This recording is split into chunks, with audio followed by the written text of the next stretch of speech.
As he walked past the young laundress, the millionaire froze when he saw her pendant, the same one his daughter wore before disappearing 20 years ago. Charles Harrington stared out the floor-to-ceiling windows of his Greenwich mansion, whiskey glass in hand, watching raindrops trace jagged paths down the glass.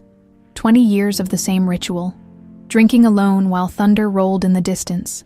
The anniversary of the night his world collapsed. "Sir," the voice of his housekeeper, Mrs. Reynolds, pulled him from his thoughts.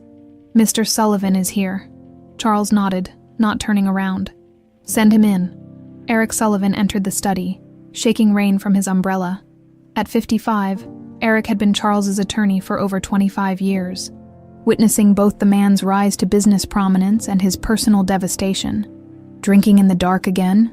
Eric asked, flipping on a lamp. "It's tradition," Charles replied, finally turning.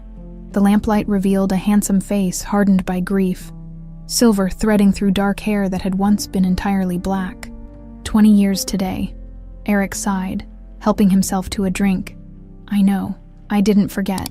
Neither man spoke as they sipped their whiskey, the silence heavy with memories of a tiny girl with pigtails and a gap-toothed smile. "The police called," Charles finally said. "They officially marked Madison's case inactive last month. Didn't even have the decency to tell me until I called to check." "Bastards," Eric muttered. Charles gazed at the portrait above the fireplace. Catherine holding 5-year-old Madison, both smiling in matching blue dresses. He'd lost them both. Catherine had withered away over 5 years after Madison's disappearance, her grief consuming her until pneumonia finally took what remained. "I'm selling Harrington Textiles," Charles announced abruptly. Eric nearly choked on his drink. "The whole company, Charles. That's your legacy." "What's the point?" Charles shrugged. "No daughter to leave it to. Just another building with my name on it. You could consider charitable options."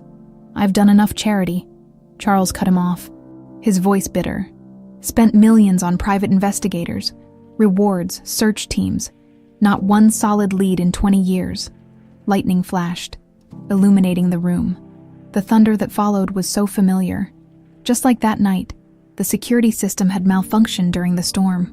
The nanny had been found unconscious, and Madison had vanished without a trace. 50 miles away in Willow Creek, Rachel Green wrung out a white shirt, her hands red and raw from hours of laundering in the cold river water. At 25, Rachel had the delicate features and grace that made strangers turn for a second look, though she never noticed. Her honey blonde hair was tied back in a practical ponytail, loose strands framing green eyes that sometimes looked blue in certain light. "You'll catch your death, girl," Mrs. Pemberton called from the riverside. "My tablecloths can wait for warmer weather." "Just finishing up," Rachel called back, smiling. "Besides, Agnes needs her medicine tonight." The mention of her grandmother was enough to silence Mrs. Pemberton's protests. Everyone in Willow Creek knew that Agnes Taylor's heart condition was worsening, and Rachel's laundry service provided the only income for their modest household. Rachel loaded the damp laundry into her weathered bicycle basket. The chain of gold around her neck caught the afternoon sun as she bent forward, a small angel pendant swinging free from beneath her shirt. "That's a mighty pretty thing," Mrs. Pemberton said, eyeing the necklace. "Must be worth something." Rachel's hand instinctively closed around the pendant. "It's not for sale, family heirloom," the older woman shrugged. "Just saying, with Agnes's medical bills." "I'll manage," Rachel said firmly, tucking the pendant back under her shirt. "See you Thursday for the pickup." As Rachel pedaled home, her mind wandered to the pendant, the only connection to parents she couldn't remember. According to Agnes, they had died in a car accident when Rachel was 5, leaving her with only the necklace and a few blurry photographs. Agnes never spoke much about them, and her eyes always grew distant when Rachel asked. The small cottage came into view, whitewashed walls weathered by time, a vegetable garden struggling along one side. It wasn't much, but it was home. "Agnes," Rachel called, entering through the squeaky screen door. "I got Mrs. Wilson's special order done early." Agnes Taylor sat in her rocking chair by the window, her once tall frame now curved with age. At 75, her face was a map of deep wrinkles, but her eyes remained sharp and alert. Too alert sometimes. "You're soaked through," Agnes scolded, motioning Rachel closer. "Working yourself to the bone again." Rachel kissed her grandmother's papery cheek. Dr. Morris stopped by, left your new prescription. Agnes glanced at the small paper bag on the side table and sighed. More pills. More money. Don't worry about that, Rachel said brightly, unpacking the damp laundry. I heard the textile factory in Greenwich is hiring. Mrs. Pemberton's nephew works there. Says the pay is twice what I make now. Agnes's rocking chair stopped abruptly. Greenwich? That's nearly an hour by bus. I could make it work. Maybe rent a room nearby during the week. No. Agnes's voice was sharp, her hands suddenly trembling. You belong here, in Willow Creek, with me. Rachel frowned at her grandmother's unusual outburst. It would only be temporary, until you're better. Agnes seemed to collect herself, her voice softening. I'm sorry, dear, I just worry about you in those big towns. People aren't kind like here. Later that night, after Agnes had fallen asleep, Rachel sat at their small kitchen table counting the week's earnings. Even with every penny saved, they were falling behind on Agnes's medical bills. Something had to change.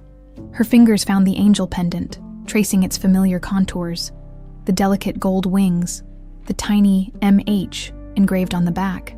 Agnes had always been strangely protective of it, forbidding Rachel from showing it to anyone. It's all you have left of them, she'd say. Some things are worth more than money. Rachel had never tried to open the pendant, honoring Agnes's wishes to leave it untouched, but sometimes she wondered what secrets it might hold, and why her grandmother's eyes always filled with fear when she wore it outside their home. Charles Harrington's car rolled through the gates of Harrington Textiles the next morning, his driver navigating through the industrial section of the small manufacturing town adjacent to Greenwich. The factory had been his father's pride, the cornerstone of their family fortune, but Charles viewed it dispassionately now, just assets and liabilities on a spreadsheet. We'll tour the floor, speak with management, then review the closing procedures, he told Eric, who nodded grimly beside him as they walked the production line. Workers nodded respectfully. Charles barely noticed, his mind already calculating severance packages and property values. They headed toward the river path behind the factory, where his father had once proudly shown him the water-powered mechanisms. That's when he saw her, a young woman kneeling by the riverbank, washing clothes, her blonde hair catching the morning light. Something about her profile made Charles pause mid-sentence, but it was the glint of gold at her throat that stopped his heart. An angel pendant. His angel pendant, the one he had custom designed for Madison's 5th birthday, with a secret compartment that held a tiny photo of her as a newborn, an entirely unique piece. Charles stumbled, grabbing Eric's arm for support. Charles! Eric's voice sounded distant. Are you all right? But Charles couldn't answer, his eyes fixed on the impossible, on the pendant that had disappeared 20 years ago. Along with his daughter, on a night just like today's anniversary, the young woman looked up, seeming to sense his stare. For one impossible moment, Catherine's eyes looked back at him. Charles. Charles. Eric's voice finally broke through. You look like you've seen a ghost. Charles couldn't tear his eyes away from the young woman by the river. The pendant, he whispered. Look at her neck. Eric squinted. I don't see... The angel pendant, Charles hissed, gripping his friend's arm tighter. The one I had made for Madison, with Catherine's birthstone. The young woman stood, loading her washing into a basket. The pendant disappeared beneath her shirt as she straightened. You're sure? Eric asked cautiously. It's been 20 years, Charles. Memory plays tricks. I designed it myself, Charles said firmly. Had it custom made in Switzerland. There's not another like it in the world. Eric's expression shifted from concern to cautious interest. What do you want to do? Charles watched the woman walk away.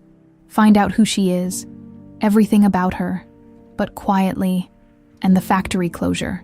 A plan was already forming in Charles's mind. Delay it? I have a better idea. Rachel arrived home to find Agnes struggling with her breathing. After helping her grandmother with her medication, Rachel settled into the worn kitchen chair across from her. The textile factory might be closing, she said, relaying what she'd heard from other women at the river. People are saying the owner was there today, looking things over. Agnes's teacup clinked against its saucer. Which factory? Harrington Textiles, in Greenwich. Agnes's face paled. Harrington. Her hand trembled so badly that tea spilled onto the faded tablecloth. "Gran, what's wrong?" Rachel grabbed a dish towel to mop up the spill. "Nothing," Agnes said too quickly. "Just worried about the families who'll lose their jobs." She seemed to collect herself. "Maybe it's a sign you shouldn't look for work there," Rachel sighed. "We need the money, Gran. Doctor, Morris says your heart won't get better without the surgery." "I've lived my life," Agnes replied stubbornly. "I won't have you sacrificing for me." Their argument was interrupted by a knock at the door. Mrs. Pemberton stood on the porch, excitement radiating from her plump face. "Have you heard?" she asked without preamble. "Harrington's not closing the factory. He's renovating his mansion and needs help. Housekeepers, kitchen staff, groundskeepers, paying double the factory wages." Rachel's heart leapt. "Are you sure? My nephew just called. They're taking applications tomorrow morning. He says they need at least 20 people." Mrs. Pemberton grabbed Rachel's hands. "You should go, with your cleaning skills. They'd hire you in a heartbeat." After Mrs. Pemberton left, Rachel turned to Agnes, hopeful. "It's perfect. I could work days at the mansion and still be home nights." The look on Agnes's face stopped her cold. "No," Agnes said, her voice unnaturally firm. "Not the Harrington house. Anywhere but there." "Why?" Rachel asked, bewildered. "You don't even know them." Agnes stood shakily. "I'm tired. We'll discuss it tomorrow." That night, Rachel lay awake, confused by her grandmother's reaction. Agnes had never shown interest in local wealthy families before. Why would the name Harrington affect her so strongly? In the darkness, Rachel made her decision. Tomorrow, she would apply at the mansion and keep it a secret until she had secured the job. Agnes would understand once the money started coming in. "This is insane," Eric said, reviewing the staffing plans in Charles's study. "Hiring 20 people you don't need just to get close to one girl." Charles looked up from Madison's case file, which he'd been poring over all night. "I need to know if it's her, Eric." "And if it is," Eric challenged. "What then?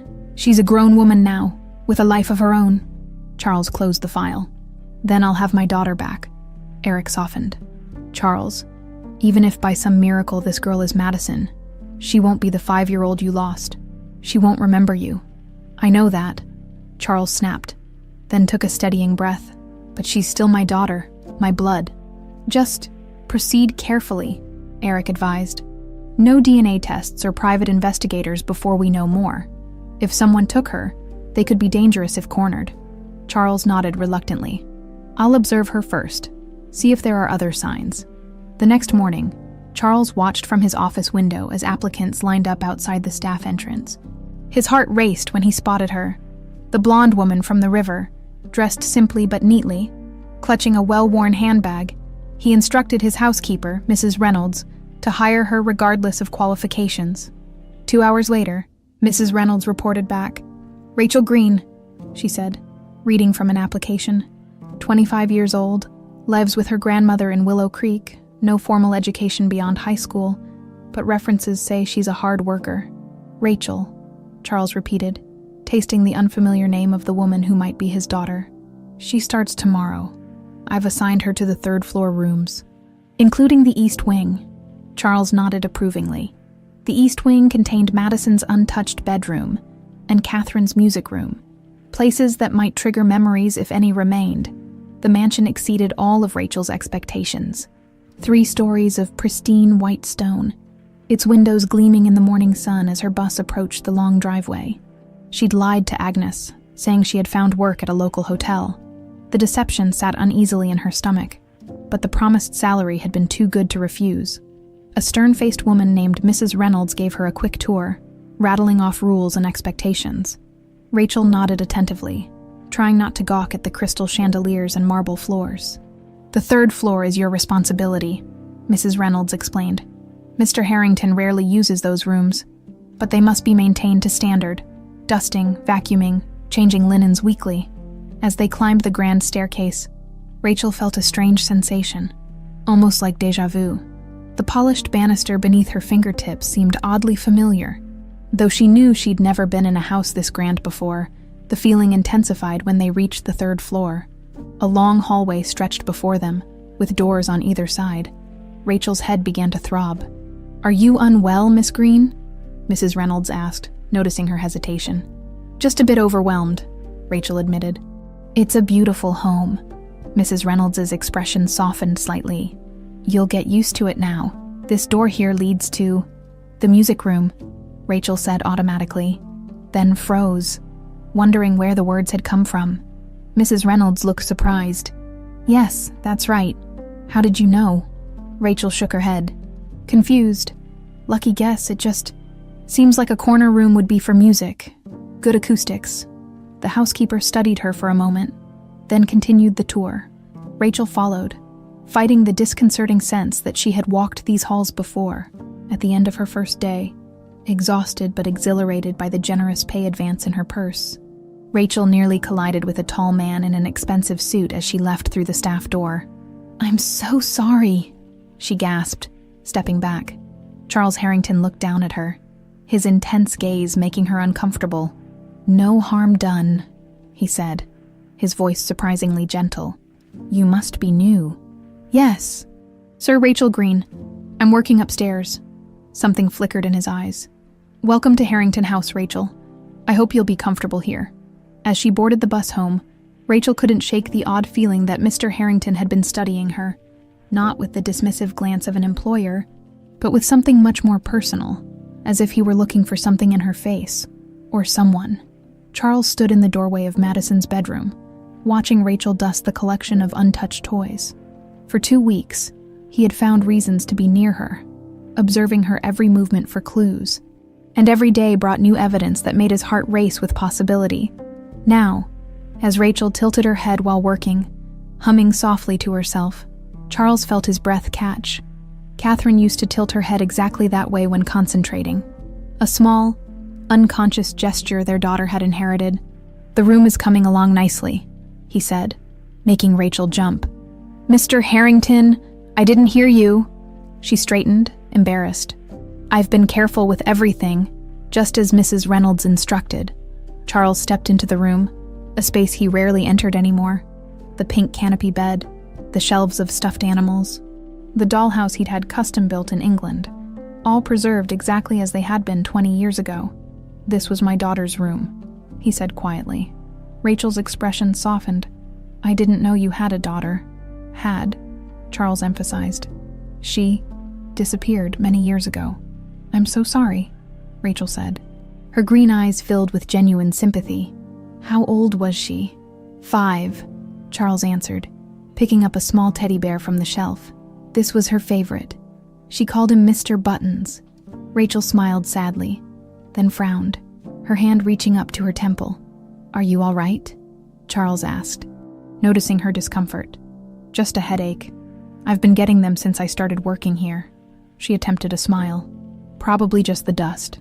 Charles nodded, though he noted the information carefully. Perhaps some fresh air would help. The gardens are lovely this time of year. Thank you, sir. But I should finish my work. Of course. He placed the bear back exactly where it had been. By the way, Mrs. Reynolds tells me you've been making good progress in the music room. It's my favorite room in the house, Rachel admitted, though I'm not sure why. Something about it feels peaceful. Charles fought to keep his expression neutral. My wife was a pianist. She taught our daughter to play. That's lovely, Rachel said. I've always wanted to learn, but never had the opportunity. Charles hesitated. The piano is still in tune. You're welcome to try it if you'd like. He left before she could respond, his heart pounding. The seed had been planted. That evening, Rachel found herself drawn to the music room after her shift ended.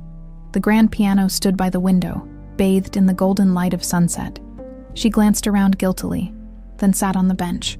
Her fingers hovered over the keys. She'd never had a lesson in her life, yet something pulled at her, an urge she couldn't explain. Hesitantly, she pressed a key, then another. The notes seemed to awaken something inside her. Without thinking, her fingers began to move across the keys in a simple melody. Rachel gasped, pulling her hands back as if burned. How did she know how to do that? Impressive for someone who's never played. Rachel whirled around to find Charles standing in the doorway, watching her with an unreadable expression. Mr. Harrington, I'm sorry. I shouldn't have... What was that piece? He interrupted. I don't know. Rachel admitted, confused. My hands just seem to remember something my mind doesn't. Charles approached slowly. It was for Elise, my wife's favorite. She played it for our daughter every night before bed. Rachel stood, suddenly uncomfortable. I should go. My grandmother will be worried. Of course.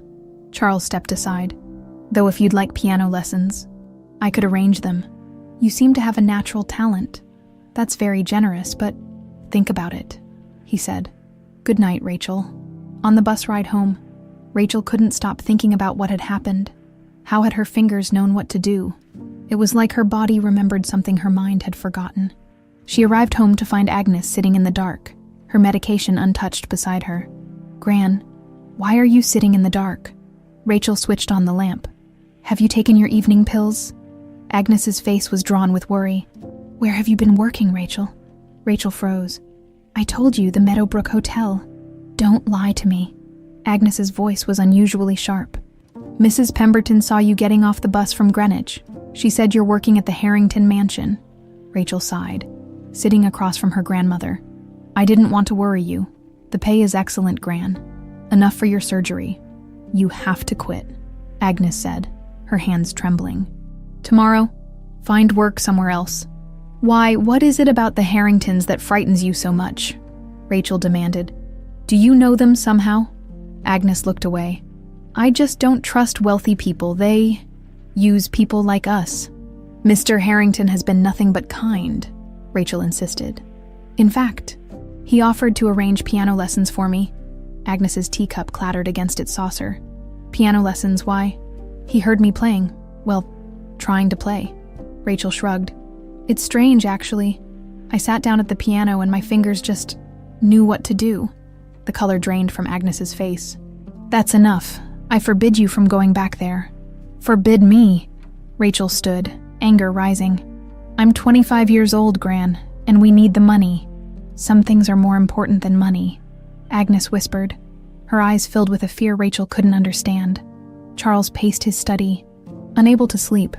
The image of Rachel at the piano kept replaying in his mind, her hands moving instinctively over the keys, playing Catherine's favorite piece. A knock at the door interrupted his thoughts. Come in. Eric entered, holding a manila folder. You wanted to see me. She played for Elise tonight, Charles said without preamble. No lessons, no training. Her fingers remembered. Eric sighed, setting the folder on the desk. Charles. She tilts her head like Catherine when she concentrates. She found her way to the music room without directions. She's allergic to strawberries. I had Mrs. Reynolds test it by serving strawberry tarts at staff lunch. Rachel broke out in hives just like Madison used to. These could all be coincidences, Eric cautioned. And this, Charles pulled a tissue from his pocket, carefully unfolding it to reveal a single blonde hair. I managed to get this today. We can run a DNA test. Eric stared at the hair. If you do this, there's no going back. If she is Madison, you're opening a criminal investigation. Whoever took her could be dangerous. I need to know, Eric. Charles's voice broke. I've waited 20 years. Eric nodded reluctantly. I'll have my contact at the lab run it discreetly, but Charles, even if she is Madison, she's been raised as someone else. She has a life, attachments. Like this grandmother she keeps mentioning. Charles's jaw tightened. The woman who might have stolen my daughter. We don't know that, Eric warned. Proceed carefully.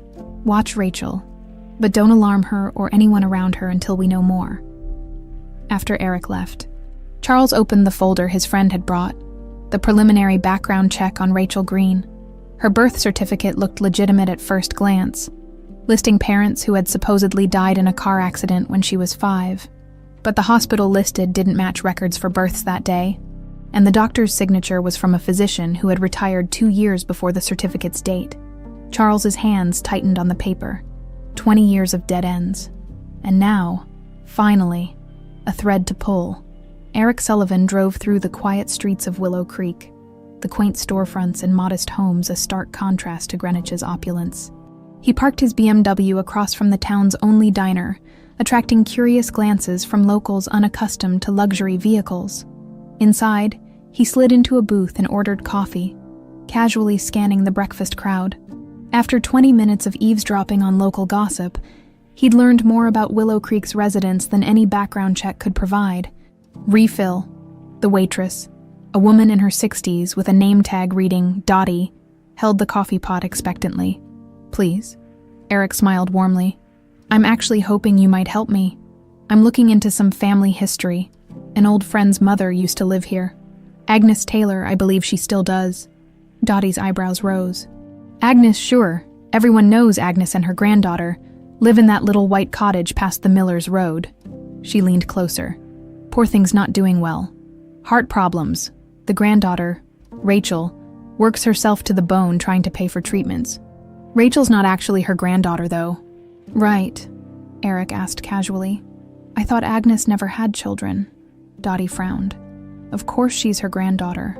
Rachel's lived with Agnes since she was a little thing. Parents died in a car wreck. When was that exactly? Must be 20 years ago now. Rachel couldn't have been more than 5 or 6. Dottie straightened. "Why all the questions about Agnes?" "Just reconnecting with old family friends," Eric said smoothly, leaving a generous tip as he stood. "Thanks for your help." Outside, he called Charles. "The timeline matches," he reported. "Agnes Taylor started raising Rachel around the same time Madison disappeared. I'm heading to the county clerk's office next to check property records." By afternoon, Eric had uncovered something unexpected. Agnes Taylor had moved to Willow Creek 20 years ago. But before that, she'd worked as a housekeeper for the Prestons, Charles's neighbors in Greenwich, until she abruptly quit without notice. "The Prestons," Charles repeated when Eric called again. "Michael and Eleanor." "The same," Eric confirmed. "Agnes worked for them for 15 years, left suddenly in the middle of the night. According to employment records, the date, 3 days after Madison disappeared." Charles gripped the phone tighter. "Who else worked for the Prestons back then?" "I'm still looking into that. But Charles, this connects Agnes directly to your neighborhood at the time of the kidnapping. Find out everything about the Preston staff," Charles instructed. "And Eric, be careful. If Agnes Taylor is involved, she might recognize you as my attorney." Rachel found Mr. Harrington surprisingly absent during her next few days at work. Mrs. Reynolds informed her that he was away on business, which gave Rachel time to catch her breath and reflect on the strange tension between her and Agnes. Her grandmother remained adamant that Rachel quit, but refused to give a concrete reason beyond vague warnings about those people. Rachel had never seen Agnes so agitated, and it worried her. On Thursday, while dusting the library shelves, Rachel discovered a photo album tucked between leather-bound classics. Curious, she opened it to find family photographs. Charles and a beautiful dark-haired woman holding a blonde toddler. The woman must be Mrs. Harrington, Rachel realized. The resemblance between mother and daughter was striking. As she turned the pages, watching the little girl grow through birthdays and Christmases, Rachel felt an inexplicable sadness. This must be the daughter Mr. Harrington had mentioned, the one who disappeared. She closed the album respectfully and returned it to its shelf. Later, cleaning the master bedroom, Rachel noticed a jewelry box on the dresser. Though she'd been explicitly instructed not to touch personal items, something drew her to it. Inside, nestled on velvet, lay a pendant identical to her own, a golden angel with tiny diamonds for eyes. Rachel gasped. Backing away, it couldn't be a coincidence. Her hand went to her own pendant, hidden beneath her uniform. How could Mr. Harrington's wife have the same unique piece? Her head began to throb violently, images flashing behind her eyes. A woman's gentle hands fastening the necklace around her neck, the scent of lilac perfume, a bedtime story about guardian angels. Rachel steadied herself against the wall, breathing deeply until the pain subsided. What was happening to her? Why did this house trigger these strange episodes? She completed her shift in a daze and hurried home, determined to get answers from Agnes miles away in Savannah. Georgia, a man who called himself Martin Brooks, read his mail with trembling hands. The envelope contained no return address, just a newspaper clipping about Harrington Textiles and its owner's plans to renovate his mansion. Martin crumpled the paper, his weathered face contorting with rage. In 20 years, he'd built a life far from Connecticut, a modest carpentry business, a small house, a quiet existence where no one knew his real name or past. Now this, a warning clearly, from someone who knew his secret, Someone letting him know that Charles Harrington was stirring up old history. Martin reached for the phone. Dialing a number he hadn't called in years, it rang 4 times before a frail voice answered. "Hello? It's me," he said gruffly. "I got a clipping in the mail today about Harrington." Silence. Then a whispered, "I can't talk about this." "Is it true?" Martin pressed. "Is he renovating the mansion? Hiring new staff?" "Yes," the voice admitted reluctantly. "But it has nothing to do with us. It's been 20 years. Martin laughed bitterly. "You think he's forgotten? You think I have?" "Please," the voice begged. "We agreed never to contact each other again."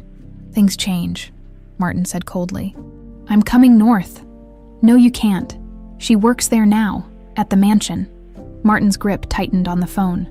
"What did you say?" "She needed the money for my medical bills. I tried to stop her, but—" "You fool," Martin hissed. "If he sees her, if he recognizes her—" "He already has," the voice whispered. "I think he suspects something. She's been having headaches, remembering things." Martin slammed the phone down, his mind racing. 20 years of careful planning, of silent payments, of building a new identity, all jeopardized because that old woman couldn't keep the girl away from Harrington. He had to act quickly. Before Charles Harrington discovered the truth, before the girl remembered, before everything he'd done, everything he'd sacrificed was exposed. Agnes hung up the phone, her hands shaking violently. Marvin's call had confirmed her worst fears. He was coming back, and there was nothing she could do to stop him. She hobbled to her bedroom closet, pulling out an old hat box hidden beneath yellowed linens.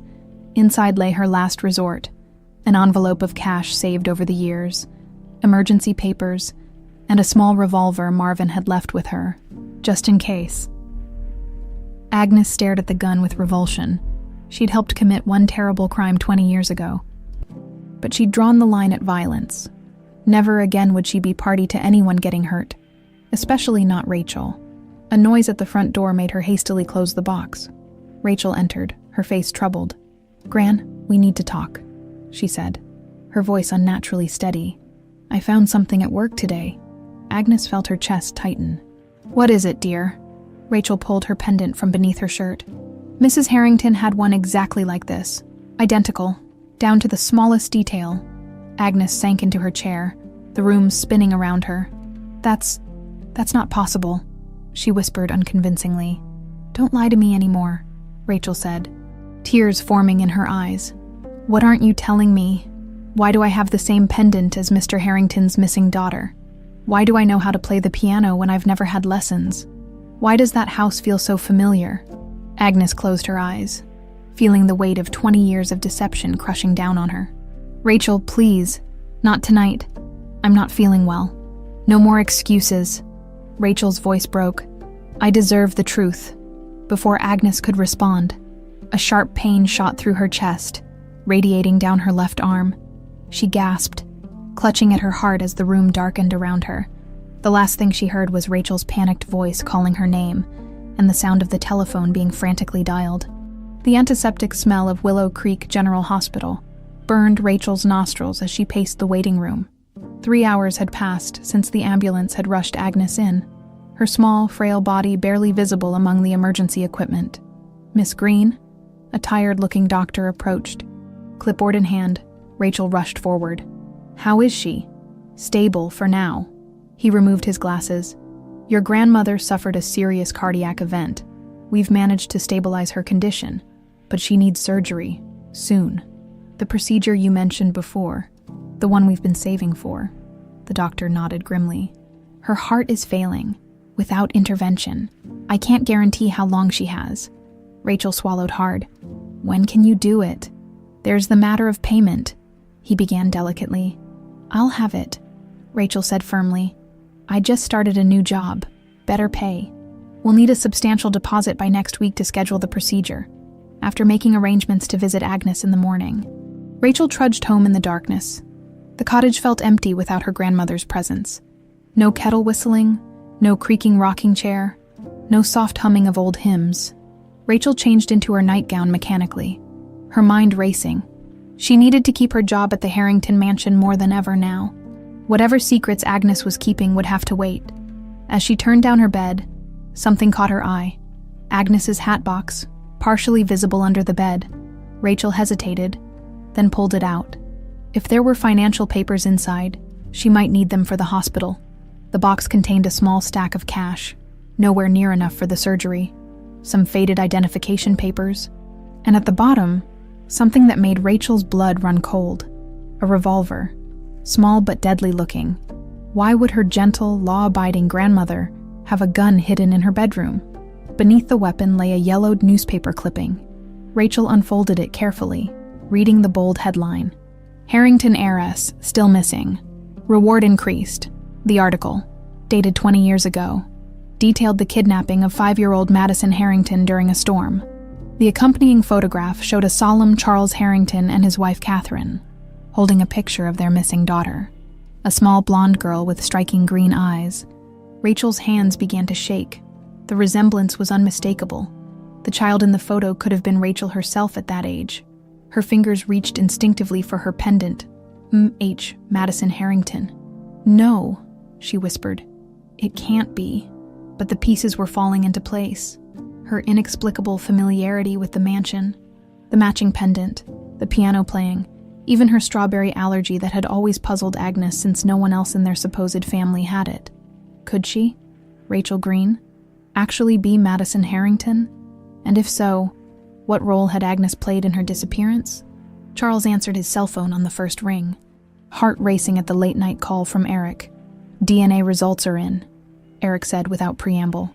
99.8% match. She's Madison.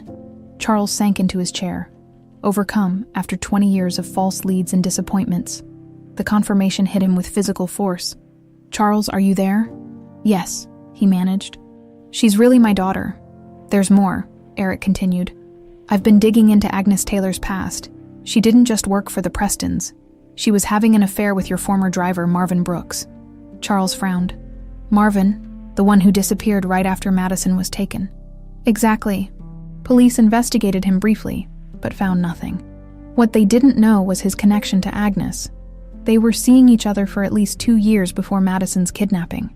So Agnes and Marvin took Madison together, Charles concluded, anger rising in his chest. It looks that way, and here's the concerning part. I tracked Marvin to Savannah, Georgia. He's been living under the name Martin Brooks, but his neighbors say he left town suddenly 3 days ago, packed a bag and just disappeared. Charles felt a chill. You think he's coming here? I think we need to move carefully. If Marvin's involved, he could be dangerous. And if Agnes realizes we're onto her, Rachel, Madison, could be in danger. Charles finished. We need to get her away from Agnes, bring her here where she's safe, without alarming her or tipping our hand, Eric cautioned. We still don't know the full story. I'll think of something, Charles promised. In the meantime, have security increased around the property, and Eric, thank you, after hanging up. Charles stared at the framed photo of Catherine and Madison on his desk. Finally, after all these years, he had found his daughter. The challenge now was bringing her home without putting her at risk. Rachel arrived at the mansion the next morning, exhausted and distracted. She had barely slept, her mind churning with questions she couldn't answer. Mrs. Reynolds noticed immediately. You look terrible, dear.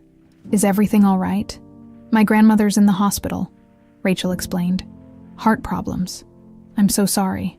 The housekeeper's stern face softened. Perhaps you should take the day off. Rachel shook her head firmly. I need the money for her treatment. I'll be fine. As she climbed the stairs to begin her duties, Rachel wondered how she could approach Mr. Harrington. What would she say? Excuse me, sir, but am I your long-lost daughter? The very idea was absurd. She needed proof, something more substantial than coincidences and her own confused feelings. Determined, Rachel made her way to Mr. Harrington's study during her lunch break. She knew he was in meetings downtown all morning. Mrs. Reynolds had mentioned it. This might be her only chance to search for answers. The study was immaculate, with leather-bound books lining the walls and a massive mahogany desk dominating the room. Rachel hesitated at the threshold, knowing she was crossing a line, but the need to understand her past outweighed her concerns. She moved quickly to the desk, scanning the organized surface. Most papers appeared to be business-related. Contracts, financial reports, correspondence with companies. Nothing personal. Then she spotted a silver-framed photograph partially hidden behind a stack of folders. Rachel picked it up, her breath catching in her throat. The photo showed a beautiful dark-haired woman, Catherine Harrington, wearing an evening gown. Around her neck hung an angel pendant identical to Rachel's. Rachel sank into the desk chair, staring at the image. There could be no doubt now. Her pendant had belonged to Catherine Harrington, mother of the missing Madison. A noise in the hallway startled her. Rachel hastily replaced the photograph and stood, but not before noticing a manila folder labeled Madison in the desk's center drawer, which had been partially open. Heart pounding, she slipped from the study just as Mrs. Reynolds rounded the corner. "Ah, there you are, Rachel. Mr. Harrington called. He'd like you to prepare the guest room in the east wing. He's bringing a specialist in to examine some of the antiques, and they'll be staying overnight." Rachel nodded, relieved that her snooping had gone undetected. Of course, right away. As she gathered fresh linens for the guest room, Rachel made her decision. Tonight, after her shift, she would confront Agnes with what she had found. No more secrets, no more evasions. She deserved to know the truth about who she really was. What she didn't know was that Charles had orchestrated the guest room preparation as an excuse to have Madison's DNA sample quietly collected from her hairbrush and toothbrush, evidence he might need in the coming legal battle, and neither of them realized that Marvin Brooks had just checked into a motel on the outskirts of Willow Creek. Watching the bus stop where Rachel would descend that evening, his hand resting on the gun in his jacket pocket, the hospital room was eerily quiet, except for the steady beeping of monitors. Agnes lay small and fragile against the white sheets, tubes and wires connecting her to machines tracking her weakened heart. Rachel sat beside her, clutching her grandmother's thin hand. "You should be at work," Agnes whispered, her voice barely audible. "Mrs. Reynolds gave me the afternoon off when she heard about your condition." Rachel hesitated, then reached into her bag. "Gran, I need to ask you something." She carefully unfolded the newspaper clipping she'd found in the hat box. Agnes's eyes widened at the sight of it, her monitor suddenly beeping faster. "Where did you find that?" she asked hoarsely. "In your bedroom, along with this."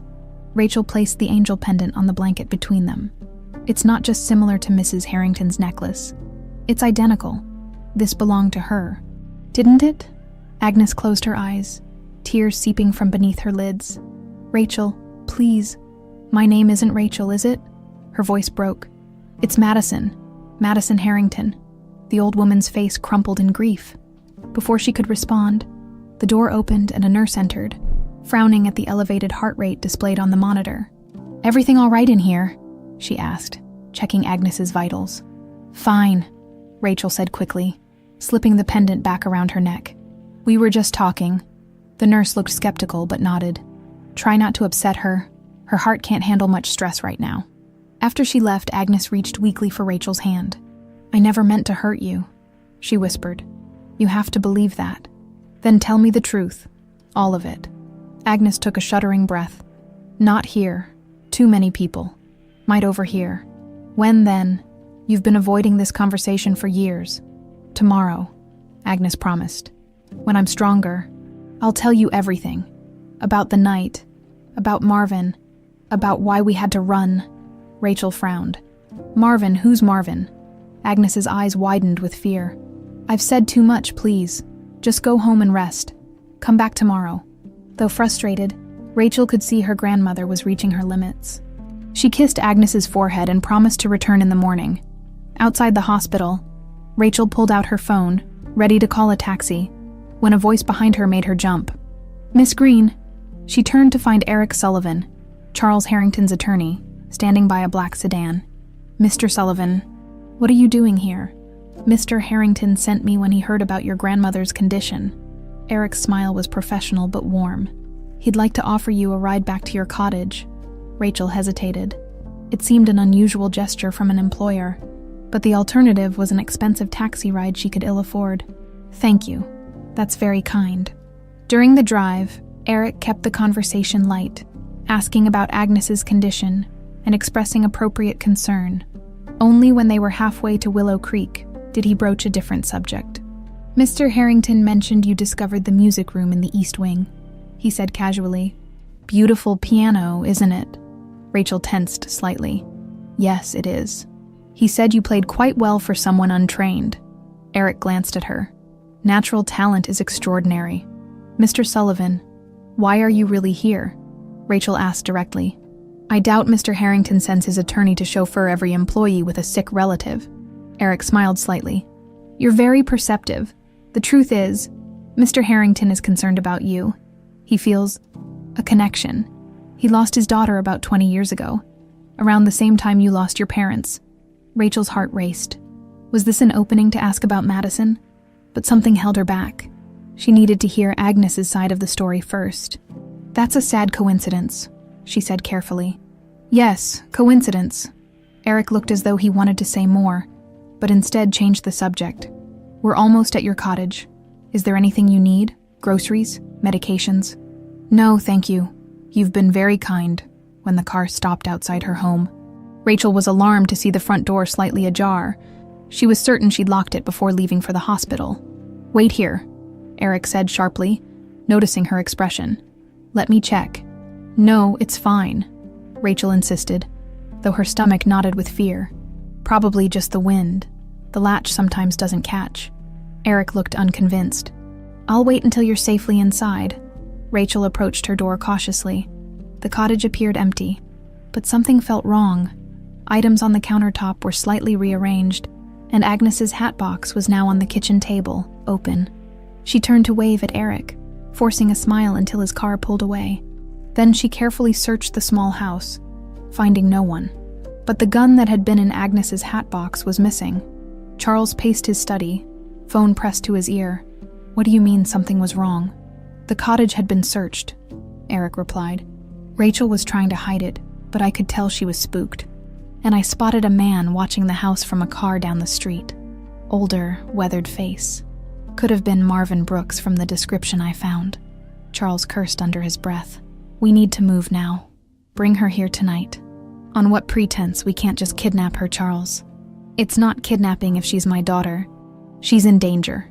We need to be strategic, Eric insisted. I've stationed 2 security professionals near her cottage. They'll keep watch tonight, tomorrow. You can speak with her directly. Tell her what we know. Charles reluctantly agreed, though every instinct screamed at him to protect his newly found daughter. After hanging up, he stared at Madison's baby picture on his desk. I won't lose you again, he whispered. At Willow Creek General Hospital, Agnes Taylor drifted in and out of consciousness, the pain medication making her thoughts foggy. A shadow falling across her bed roused her. Rachel, she called weakly, eyes struggling to focus in the dimly lit room. Not quite, a gravelly voice answered. Agnes's eyes widened in terror as the figure stepped closer.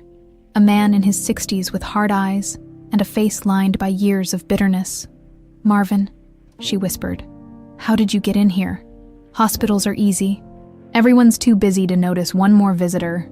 He settled into the chair Rachel had vacated. We need to talk, Agnes. There's nothing to say. It's over. Marvin leaned forward. It's not over until I say it's over. I saw her today. Our little Madison, all grown up, looks just like her mother. Agnes's heart monitor beeped faster. Leave her alone. She knows nothing.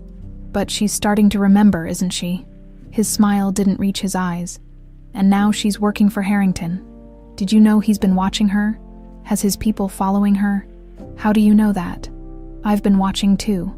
Marvin's voice hardened. 20 years, Agnes. 20 years I've been sending you money, keeping quiet, living in that backwater town, and now it's all coming apart because you couldn't keep her away from that house.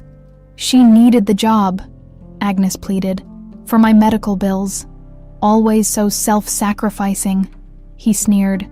Well, it ends now. I'm taking her with me tonight. No. Agnes tried to sit up, setting off alarms on her monitor. You can't. I can, and I will. She's the only leverage we have against Harrington. This was never about her, Agnes said desperately. It was about hurting Charles. About the money. But Rachel, Madison, she's innocent. No one's innocent.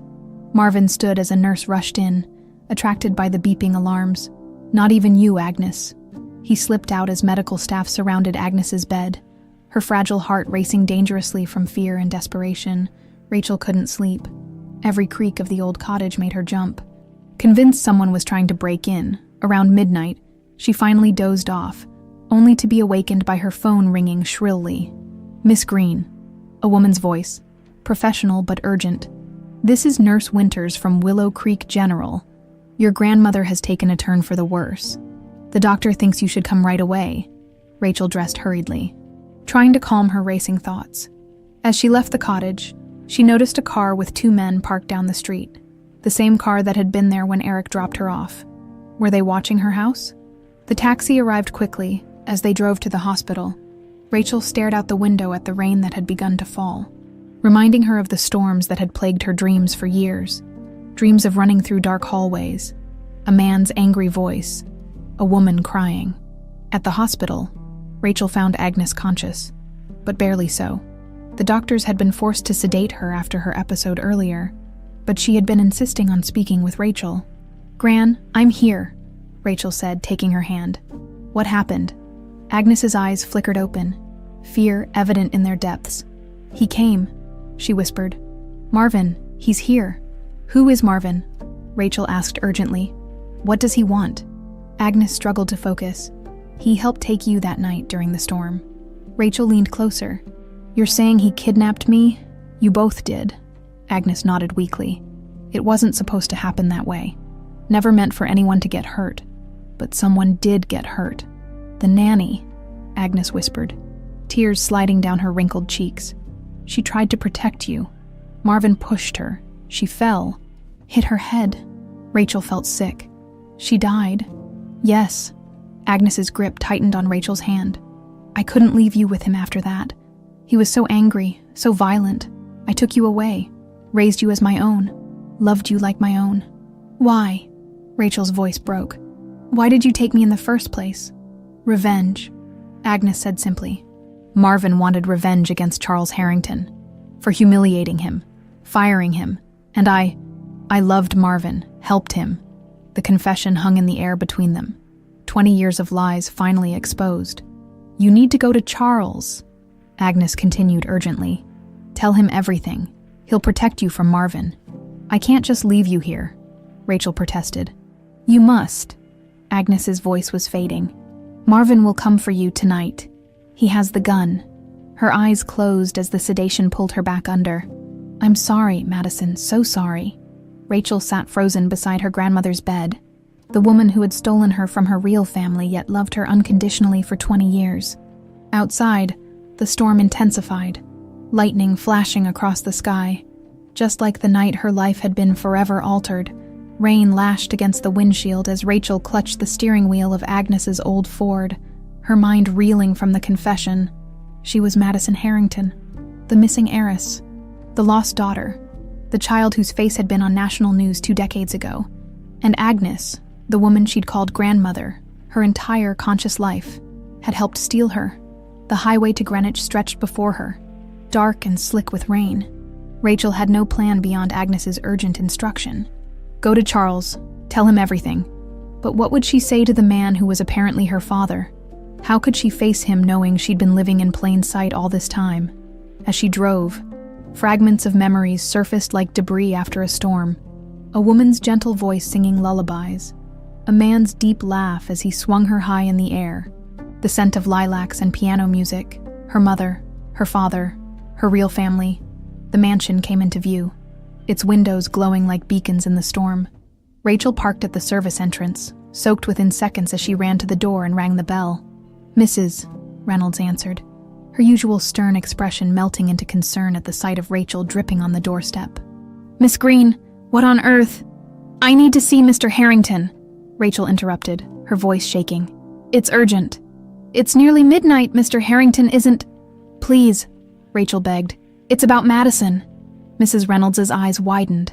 Without another word, she ushered Rachel inside and disappeared up the grand staircase. Minutes later, Charles Harrington appeared in the foyer, still dressed despite the late hour, his face a mask of controlled emotion. "Rachel," he said quietly. "Or should I say Madison?" The simple acknowledgement broke something in Rachel. Tears she'd been holding back spilled down her cheeks. "You knew. I suspected from the moment I saw your pendant. I confirmed it with DNA testing." He took a hesitant step toward her. "I was going to tell you tomorrow," Eric advised, waiting until we had more information about Agnes and Marvin Brooks. Rachel finished. "Agnes told me everything tonight. She's in the hospital. Her heart," she faltered, unsure how to reconcile her love for Agnes with the terrible truth of what she'd done. Charles guided her gently to the study, where a fire blazed in the massive stone hearth. He wrapped a blanket around her shoulders and poured 2 glasses of brandy, handing one to Rachel. "Agnes confessed to helping Marvin kidnap me," Rachel said after taking a fortifying sip. "She said he wanted revenge against you." Charles nodded grimly. "Marvin was my driver. I caught him embezzling funds and threatened to expose him. I should have gone to the police immediately, but I gave him a chance to resign quietly first. 3 days later, you were taken. Agnes said there was an accident. The nanny, Helena," Charles supplied, his voice tight. "She died trying to protect you." A distant memory surfaced. A young woman screaming, a loud thud. Stillness, Rachel shuddered. "I'm starting to remember bits and pieces. The piano playing, the layout of the house, even your wife. My mother." She looked up at him. "What was she like?" Charles's expression softened. "Catherine was extraordinary, brilliant, kind, passionate about music. You have her eyes, her way of tilting your head when you're thinking." He smiled sadly. "She never gave up hope of finding you. It destroyed her in the end. Agnes said she died 5 years after I disappeared. Officially. Pneumonia. But she'd stopped eating, stopped sleeping. Her body simply gave up." Charles looked into the fire. "I poured myself into work after that. It was the only way to keep going." They sat in silence for a long moment, the enormity of their shared loss hanging between them. "What happens now?" Rachel finally asked. "That depends on you." Charles leaned forward. "Legally, you're my daughter and heir. The Harrington name and legacy are yours by right, but I understand this is overwhelming. Overwhelming doesn't begin to cover it," Rachel said with a humorless laugh. "Yesterday I was Rachel Green, laundress from Willow Creek. Today I'm Madison Harrington, heiress to a fortune." She shook her head. "I don't know who I am anymore." "You're both," Charles said simply. "The young woman Agnes raised, and the daughter Catherine and I loved. One doesn't negate the other." Rachel twisted the angel pendant between her fingers. "Agnes is still in danger. Marvin came to the hospital today. He threatened to take me away, said I was leverage against you." Charles's expression darkened. "He won't get near you again. I'll have security at the hospital immediately. I should be there when she wakes up," Rachel said, surprising herself with the protective instinct she still felt toward Agnes, despite everything. "I understand your attachment to her," Charles said carefully, "but you need to remember, she participated in your kidnapping, in Helena's death. She also protected me from Marvin, raised me, loved me." Rachel's conflicting emotions churned inside her. "I can't just turn that off overnight." Charles nodded reluctantly. "We'll figure it out together. For now you should rest. Your old room is still there, just as you left it." He hesitated. "Unless you'd prefer a guest room." The thought of sleeping in a child's bedroom preserved as a shrine to a missing 5-year-old, to her former self, was too strange. A guest room. "Please." As Mrs. Reynolds led her upstairs, Rachel felt like she was walking through a dream. The mansion that had seemed so unfamiliar just weeks ago now resonated with half-remembered details. The slight creak in the 3rd stair, the way the upstairs hallway curved, the pattern of the molding along the ceiling. In the elegant guest suite, Rachel sat on the edge of the 4-poster bed, overwhelmed. Her entire identity had been built on a foundation of lies. Yet Agnes's love had been real. The childhood memories, the comfort of their small cottage, the values Agnes had instilled in her, those weren't lies. How could she reconcile the woman who had helped kidnap her with the grandmother who had sacrificed everything for her well-being? A soft knock at the door interrupted her thoughts. Charles stood there, awkward and formal in a way that broke Rachel's heart a little. "I thought you might want this," he said, holding out a framed photograph. "It was taken on your 4th birthday." The picture showed a laughing child, herself, held between Charles and Catherine Harrington, all three beaming at the camera. "Thank you," Rachel whispered, taking the frame. Charles nodded stiffly, clearly wanting to say more but restraining himself. "Good night, Madison." The name hung in the air between them, her true name, yet one that felt foreign on her ears. "Rachel," she said gently. "I think I need to be Rachel a little longer, until I figure this out." Of course, the disappointment in his eyes was palpable, but he smiled anyway. "Good night, Rachel." Alone again, Rachel, or Madison, she wasn't sure anymore, stared at the photograph until her eyes blurred with tears. 2 lives, 2 identities, 2 families. One built on privilege and love that had been brutally stolen, the other constructed from deception yet tempered with genuine devotion.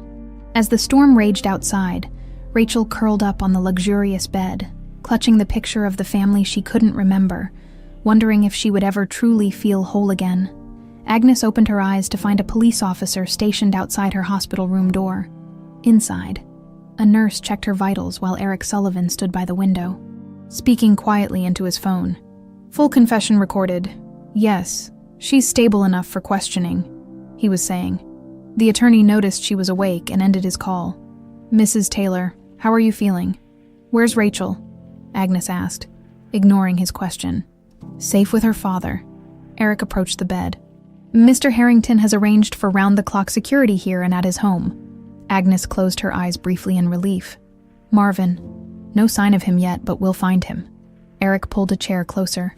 "Mrs. Taylor, I've been authorized to discuss your situation, given your cooperation and medical condition. Mr. Harrington is willing to forego pressing charges." "I don't care about charges," Agnes interrupted weakly. "I deserve whatever punishment comes. Just keep her safe from Marvin." Eric studied her thoughtfully. "Tell me about him. Why is he so fixated on revenge after all these years?" Agnes sighed, her frail body seeming to sink deeper into the mattress. Marvin had been with the Harringtons for years. He started embezzling when his gambling debts got out of control. When Charles discovered it, Marvin was humiliated, not just fired, but made to apologize to the entire household staff. That hardly justifies kidnapping a child. For a man like Marvin, pride is everything. Agnes's voice grew distant. He didn't want money. He wanted Charles to suffer like he had suffered. Taking Madison was about making Charles feel powerless. "And you helped him."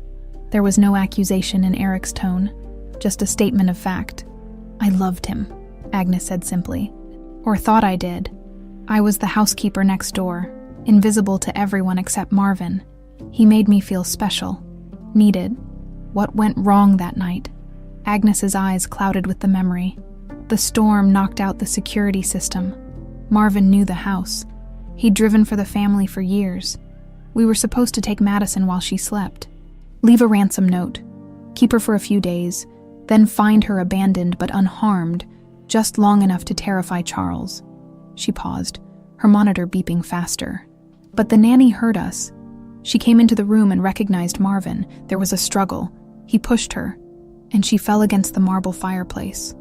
Eric nodded grimly. Helena Winters, 23 years old. After that, everything changed.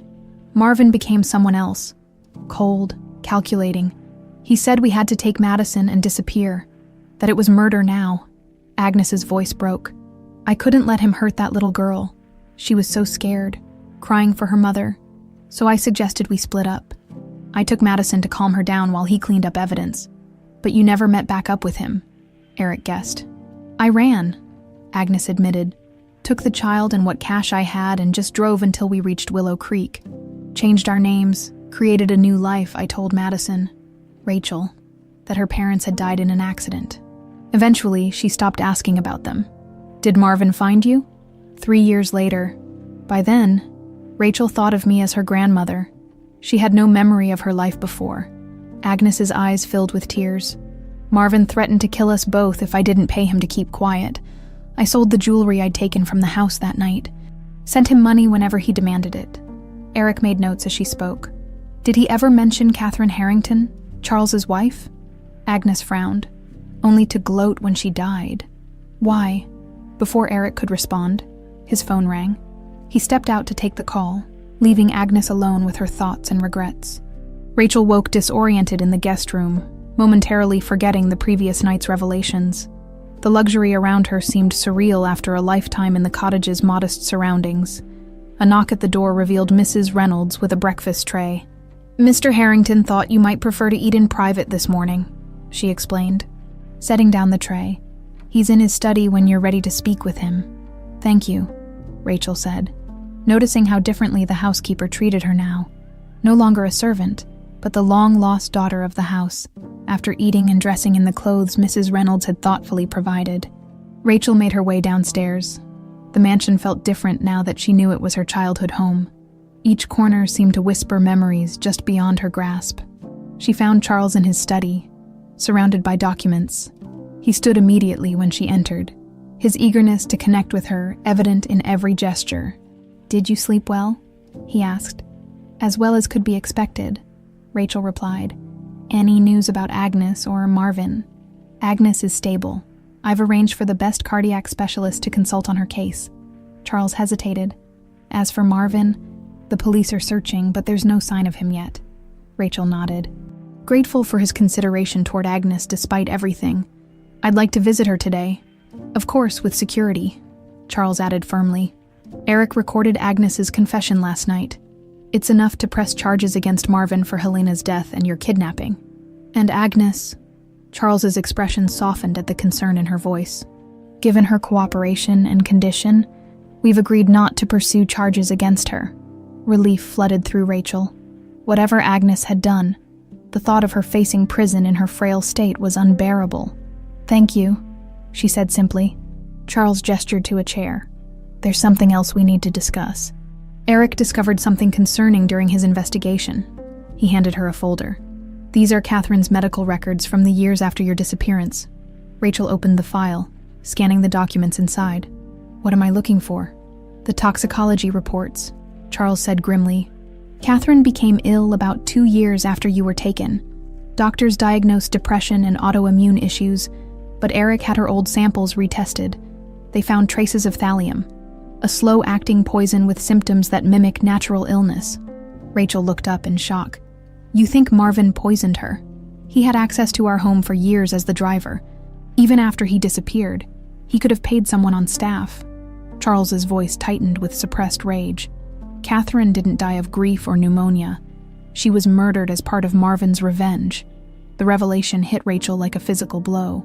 Not only had this man stolen her from her family, but he had also methodically killed her mother. The last lingering doubt about where her loyalties should lie vanished in a surge of fury. "We need to find him," she said, her voice hard. "The police are—" "No," Rachel interrupted. "I know how to find him. Agnes always kept a list of drop points where she left money for him over the years. It's in her hat box at the cottage." Charles was already reaching for the phone. "I'll have Eric get it immediately." As he made arrangements, Rachel wandered to the window, watching rain drip from the eaves. The storm had passed, but she felt another building on the horizon. "There's something else I want to do," she said when Charles finished his call. "Anything. I want to see my room, my real room." She turned to face him. "I think I'm ready to be Madison now." Marvin Brooks watched the hospital from his parked car, rage simmering at the sight of the police officer outside Agnes's room. His carefully constructed vengeance was unraveling by the hour. His phone rang, the burner he'd purchased when arriving in town. The caller ID showed a blocked number. "Mr. Brooks," a smooth voice said when he answered. "Or do you prefer Martin these days?" Marvin tensed. "Who is this?" "Someone who shares your interest in the Harrington family. I understand you're in a difficult position. Perhaps we can help each other." "I'm listening," Marvin said cautiously. "I have information about Madison Harrington's whereabouts and security arrangements. I also have access to Agnes Taylor's room at Willow Creek General." "What do you want in exchange?" The voice chuckled. "Let's just say Charles Harrington has enemies beyond yourself. Meet me at the abandoned Preston estate at midnight, and we can discuss terms." After hanging up, Marvin considered his options. It could be a trap, but he was running out of alternatives. Without Agnes's cooperation or access to Madison, his leverage was evaporating. He started his car, unaware that the call had been traced by Eric's security team, and that even now, police were converging on his location. The door to Madison's childhood bedroom swung open on silent hinges. Rachel, now consciously trying to think of herself as Madison, stood frozen in the doorway, overwhelmed by the preserved shrine to her 5-year-old self. Pink walls, a canopy bed with satin ribbons, shelves lined with dolls and stuffed animals, their glass eyes reflecting 2 decades of patient waiting, a dollhouse replica of Harrington Mansion, perfect down to the miniature furniture. "We can redecorate," Charles said quickly, mistaking her silence for distaste. "This was just how you left it." Madison stepped inside, running her fingers over the pristine surfaces. "You kept everything exactly the same." "I couldn't bear to change it," Charles admitted. "It felt like giving up hope." Madison lifted a porcelain doll from the shelf, its blonde curls and green eyes eerily similar to her own childhood photographs as she held it. A fragment of memory surfaced, her mother brushing the doll's hair while singing softly, teaching her to be gentle with treasured things. "Annabelle," she whispered, the name coming from nowhere. Charles stared at her. "Yes, that's what you called her. Your favorite." Madison set the doll down carefully, her heart pounding. "I'm remembering things, little pieces." She moved to the bookshelf, her fingers tracing the spines of children's books. They lingered on one with a worn cover, The Velveteen Rabbit. "You insisted on this story every night for months," Charles said, watching her closely. "You would say the lines along with me. When a child loves you for a long time, not just to play with but really loves you, then you become real," Madison quoted automatically, then looked up in surprise. "I remembered that." Charles's eyes glistened. "It's still in there, all of it." Madison continued her exploration, each object triggering scattered fragments. A music box that played Claire de Lune, a snow globe from their trip to Aspen, the teddy bear missing one eye because she'd accidentally pulled it off. At the window seat, she paused, a stronger memory washing over her. Sitting here during a thunderstorm, her mother's arms around her, telling her not to be afraid, that angels watched over her. The pendant at her throat suddenly felt heavier. "Mom gave me this," Madison said, touching the angel, "to protect me from the storms." Charles nodded, unable to speak. Madison turned to face him fully. "I want to remember everything. I need to. Dr. Levine, a specialist in recovered memories, can help," Charles said. "She'll be here tomorrow, but Madison," he hesitated, "some memories might be painful." "I know," she said firmly, "but they're mine, and they might help us find Marvin before he hurts anyone else." Charles's phone rang, interrupting the moment he answered, his expression growing serious as he listened. "They found Marvin's car at the motel, but he was gone," he reported after hanging up. "Police believe someone tipped him off." Madison frowned. "How could anyone know the police were coming?" "I don't know," Charles admitted. "But Eric found Agnes's hat box. The list of drop points was there, along with some old photographs and jewelry. The jewelry she stole from here that night," Madison realized. "She kept some pieces back from Marvin." Charles nodded grimly. "Including your mother's sapphire earrings. Catherine was wearing them the night you were taken." A heavy silence fell between them, the weight of all that had been stolen. Time, memories, lives, pressing down on them both. "I want to visit Agnes," Madison said finally. "She might know where Marvin would hide." Agnes looked diminished against the hospital pillows, tubes, and wires connecting her frail body to machines. Her eyes brightened when Madison entered, though uncertainty quickly replaced the initial joy. "Rachel, or should I call you Madison now?" she asked weakly. "I'm still figuring that out myself," Madison admitted, taking the chair beside the bed. Charles remained standing near the door, his presence both protective and intimidating. Agnes's gaze moved between them. "You look so much like your mother," she said softly. "I should have known Charles would recognize you immediately." "You should have told me the truth years ago," Madison said, unable to keep the hurt from her voice. "Would you have forgiven me then any more than you can now?" Agnes asked. Madison had no answer. Instead, she reached for Agnes's hand. "The police are looking for Marvin. They found his car, but he's disappeared. Do you have any idea where he might go?" Agnes tensed visibly. "He has a place, a cabin where he took you initially before I ran with you." "Where?" "By Lakeview Point, abandoned hunting cabin. It's where..." Agnes trailed off, looking away. Where what? Charles asked sharply. Where he made me bring the money all these years, Agnes finished, though Madison sensed she was holding something back. Did he have accomplices? Charles pressed. Someone who might be helping him now. Agnes shook her head. Marvin doesn't trust anyone, except... Her brow furrowed. There was someone, a gardener who worked for the Prestons. They kept in touch after everything happened. A name, Charles demanded. Wilson, Watson, something with a W. Agnes's frustration was evident. I'm sorry, my memory isn't what it was. Madison squeezed her hand. It's okay, we'll find him. As they prepared to leave, Agnes caught Madison's sleeve. Be careful, she whispered urgently. Marvin is more dangerous than you know. She broke off, glancing nervously at Charles. What is it? Madison asked. He bragged about it once when he was drunk, Agnes said, her voice dropping lower. About Catherine, how clever he was, making her death look natural. Charles stiffened by the door. He put something in her tea, Agnes continued. For months, said no one would ever connect him to it, that Charles would live with the guilt of thinking she died of a broken heart. Madison looked to her father, whose face had gone ashen. We already know, she told Agnes gently. Eric found evidence in the medical records. Agnes closed her eyes, tears slipping down her wrinkled cheeks. I'm so sorry for everything. In the hallway outside, Charles leaned against the wall, visibly shaken, despite having already known about Catherine's poisoning. The confirmation from Agnes had made it painfully real. I should have protected her, he said hoarsely. I was so focused on finding you, I missed what was happening right in front of me. Madison touched his arm hesitantly. You couldn't have known. Charles straightened, grief hardening into resolve. Lakeview Point. I know exactly where that cabin is. The Prestons used to take us hunting there. Should we tell the police? Of course, Charles said, already dialing. But I'm not waiting for them. Night had fallen by the time they reached Lakeview Point, the narrow road winding through dense forest. Charles had insisted on coming despite Eric's strenuous objections, and Madison had been equally adamant about accompanying him. Stay in the car with the security team, Charles instructed as they parked a quarter-mile from the cabin. I'll just scout the perimeter. We go together or not at all, Madison said firmly.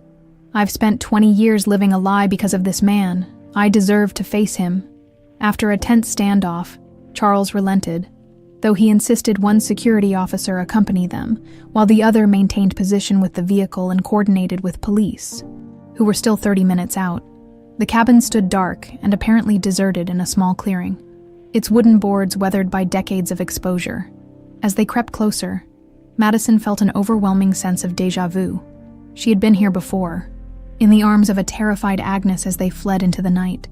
I remember this place, she whispered. The creak in the third porch step, the broken shutter.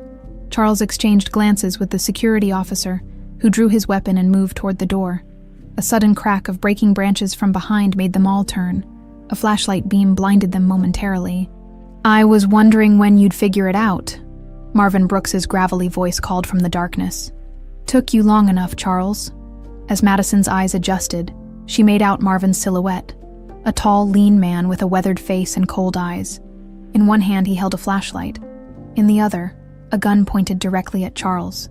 20 years I've waited for this moment, Marvin continued, stepping closer. To see your face when you finally understood how completely I destroyed your life. It's over, Marvin, Charles said evenly. The police are on their way.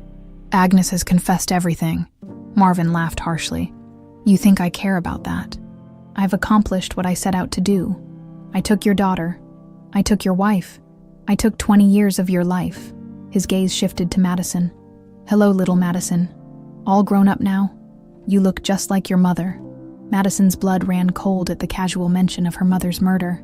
You're a monster, she said, her voice steady despite her fear. No, Marvin corrected, his gun unwavering. I'm justice. Your father humiliated me, threatened me, so I showed him what real power looks like. His smile was terrible in the flashlight's glow. And now it's time to finish what I started.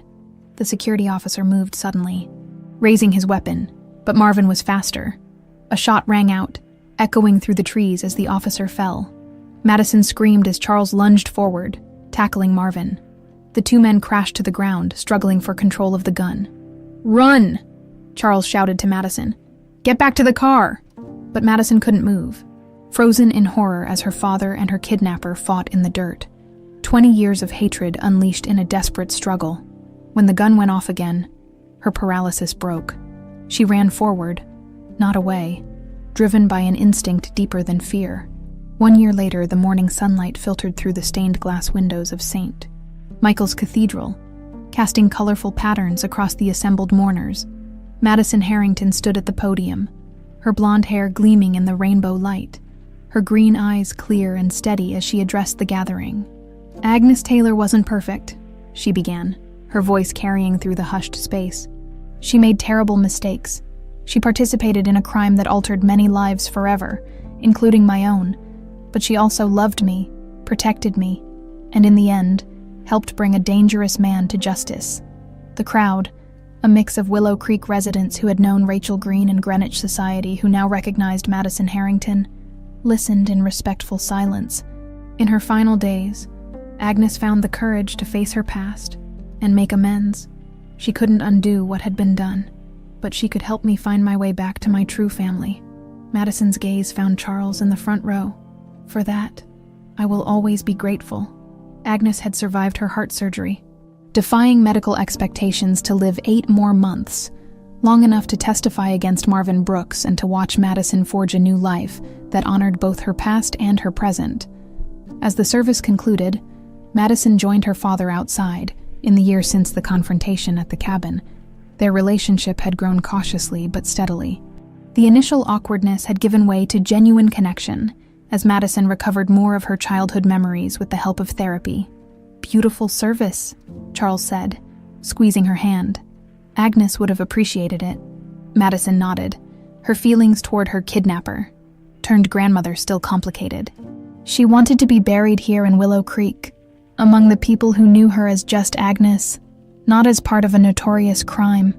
They walked to the waiting car, where Eric Sullivan stood chatting with Dr. Levine, the memory specialist who had helped Madison navigate her recovered memories. "Ready for this afternoon?" Eric asked as they approached. Madison took a deep breath. "As ready as I'll ever be." Today marked not just Agnes's funeral, but also the official launch of the Taylor Foundation, Madison's initiative to help vulnerable women and search for missing children. She had insisted on naming it after Agnes, a decision that had initially confused the Greenwich social circle, but which made perfect sense to Madison. It acknowledged both her past and her determination to create something positive from tragedy. "The media will be there," Charles cautioned as they drove toward the Harrington mansion. "You don't have to speak if you're not comfortable." "I want to," Madison assured him. "This foundation is important." As they rounded the familiar curve of the driveway, Madison couldn't help but reflect on how much had changed in a year. The night at the cabin had nearly ended in tragedy. The second gunshot had grazed Charles's shoulder, but he had maintained his grip on Marvin's wrist. Madison had grabbed a fallen branch, striking Marvin with enough force to stun him and allow Charles to secure the weapon. When police arrived minutes later, they found Madison applying pressure to her father's wound, while the second security officer handcuffed a semi-conscious Marvin Brooks. During his trial, Marvin had shown no remorse. His testimony revealed the full extent of his methodical revenge, not just Madison's kidnapping and Catherine's poisoning, but years of psychological torture, sending Charles anonymous notes and manipulating Agnes through fear and blackmail. The court had sentenced him to life without parole for the murder of Helena Winters, the kidnapping of Madison, and the murder of Catherine Harrington. Agnes had been granted immunity in exchange for her testimony. Though in the public's eye, she remained forever linked to the crime. Many had questioned Madison's continued relationship with her, but Madison understood something most did not, that people could be both terrible and kind, both villains and saviors. "We're here, Miss Harrington," the driver announced. Pulling Madison from her memories, the mansion grounds had been transformed for the foundation launch. A large tent stood on the lawn, filled with board members, donors, and partner organizations. Banners bearing the Taylor Foundation logo, an angel with outstretched wings, fluttered in the spring breeze. As Madison moved through the crowd, graciously accepting congratulations and introductions, She caught glimpses of her two worlds merging. Mrs. Pemberton from Willow Creek, chatting animatedly with Mrs. Reynolds, Dr. Morris, who had treated Agnes for years, deep in conversation with Charles's business associates. Eric found her near the refreshment table. "Everything's ready for your speech, and there's someone who wanted to meet you first." He led her to a quiet corner, where a young woman waited, clutching a photograph. "This is Jennifer Winters," Eric explained gently, "Helena's younger sister." Madison felt her heart skip. Helena Winters, the nanny who had died trying to protect her 20 years ago. "Ms. Winters," Madison said, extending her hand. "I'm so grateful you came." Jennifer's eyes shimmered with tears. "I had to see for myself, the little girl my sister loved enough to die for." "I wish I remembered her better," Madison admitted. "The therapist says those memories might never fully return. I brought something that might help." Jennifer handed her the photograph, a young woman with auburn hair holding a laughing toddler. "That's Helena with you, on your 3rd birthday." Madison stared at the image, a vague memory stirring, gentle hands braiding her hair, a voice singing silly songs to make her giggle. "The Foundation's first scholarship is named for her," Madison said, "for young women pursuing careers in child care or education." Jennifer smiled through her tears. She would have loved that. When it was time for the formal presentation, Madison took her place at the podium. Facing cameras and distinguished guests, Charles stood proudly nearby, his presence a steady anchor in her still-evolving life. "Welcome to the launch of the Taylor Foundation," Madison began. "Some of you might wonder why I chose this name, given the circumstances of my story. The answer is simple. Our identities are shaped not just by blood, but by every person who touches our lives." She touched the angel pendant at her throat, newly restored, with the tiny compartment now holding 3 miniature photographs, herself as a baby with Catherine and Charles, Agnes in her rocking chair, and Helena Winters smiling in the Harrington garden. "This foundation will support women in crisis, those facing difficult choices, impossible circumstances, and seemingly unforgivable mistakes. It will also dedicate resources to searching for missing children and supporting families torn apart by tragedy." As Madison detailed the Foundation's initiatives, she felt a sense of purpose more profound than anything she had known as either Rachel Green or Madison Harrington. This work represented both of her lives, the compassion she had learned in Willow Creek and the resources she had inherited as a Harrington after the presentations and interviews. Madison slipped away to the garden. The setting sun cast long shadows across the manicured lawns, and she welcomed the moment of solitude. "It went beautifully," Charles said, joining her by the rose trellis. "Your mother would have been so proud." Madison smiled. "I wish I remembered her better." "You will." "In time," Charles assured her. "And even the memories that don't come back, they're still part of you, still shaping who you are." As they watched the sunset together, Madison felt the weight of the angel pendant against her skin. It had once been a secret burden, a mystery she couldn't solve. Now it was a symbol of her unique journey, a reminder that identity wasn't fixed or singular, but woven from all the threads of one's life. Later that evening, as guests departed and twilight settled over the mansion, a lone figure observed from the distant tree line. The man watched father and daughter return to the house, his weathered face impassive in the fading light. He had followed the story of Madison Harrington's return with detached interest, another thread in the complex tapestry of Charles Harrington's life. Now, seeing the Foundation launch splashed across media outlets, he had decided it was time to make his own long-delayed appearance. After all, Marvin Brooks wasn't the only one who had scores to settle with the Harrington family. The man turned away, disappearing into the gathering darkness. His time would come, but not tonight. Tonight, he would let them celebrate their happy ending, unaware that in some stories, the final chapter remained unwritten.